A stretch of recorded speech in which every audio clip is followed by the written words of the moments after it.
Thank you, Acting Speaker. I'm pleased to rise today to contribute on the Justice Legislation Amendment, Family Violence, Stalking and Other Matters Bill.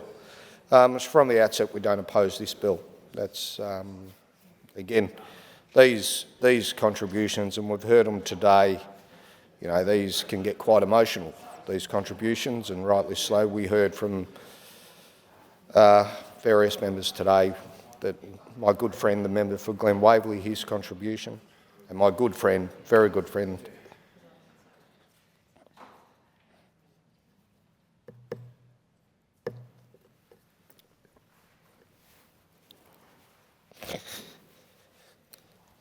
the member for Mildura.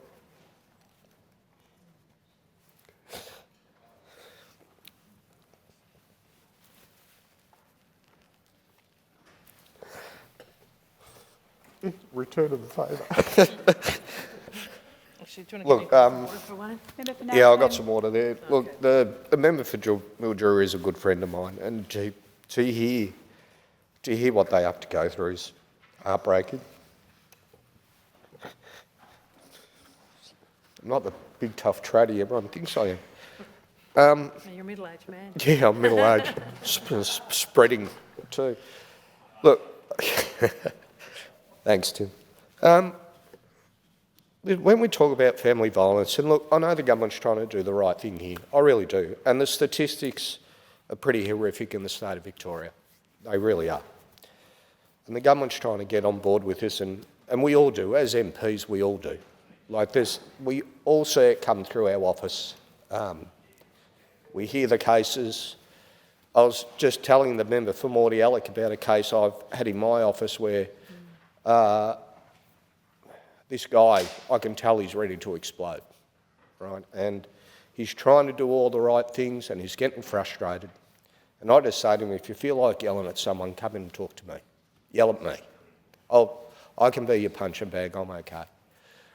We've got to a stage where, and there's a lot of factors that contribute to family violence, and the safety of women as well. And they're the factors we need to look at, and they're the factors we need to fix. The housing waiting list for women trying to escape family violence is far too long.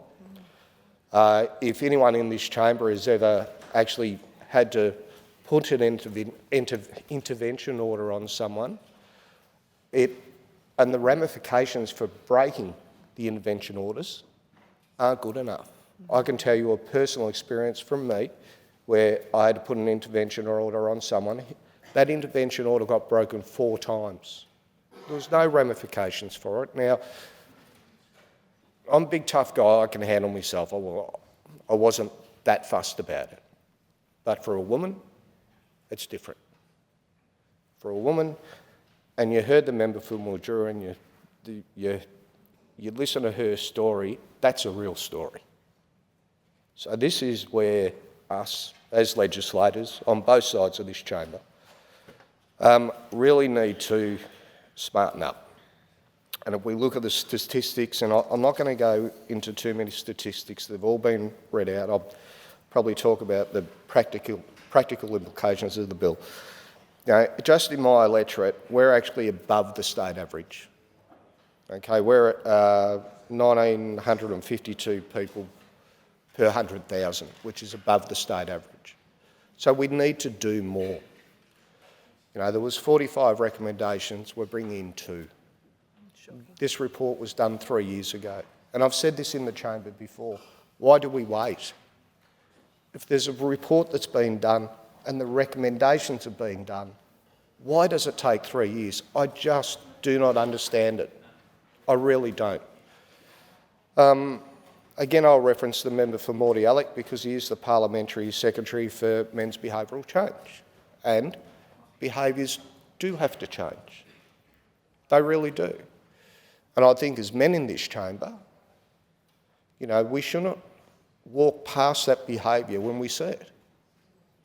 I can't think of the exact phrase at the moment, but if you see something as a man, intervene. Don't accept that behaviour. Talk to the person. Or if you can physically handle it, physically intervene. Don't accept it.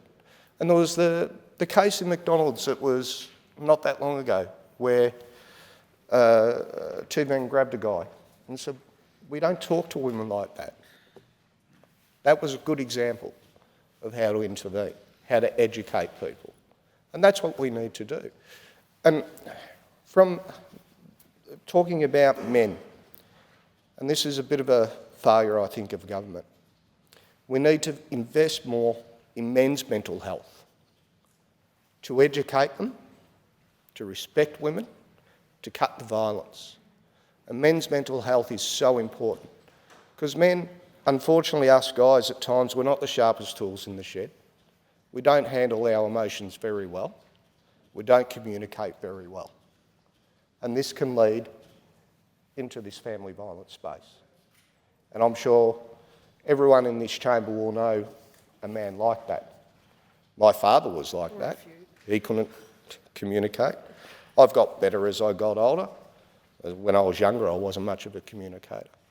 But these are the things that we need to look at. These are the things, if we're serious, so serious about reducing domestic violence, family violence, assaults, sexual assaults, everything across the board, everything we talk about here. This is the direction we need to take. And we need to do more on both sides. The government's here, the government are the legislators. If we put forward recent amendments, the government should look at them and say that's a good idea. We want to get rid of it, we have to work together. It's that simple. It's that simple. I'll leave it there.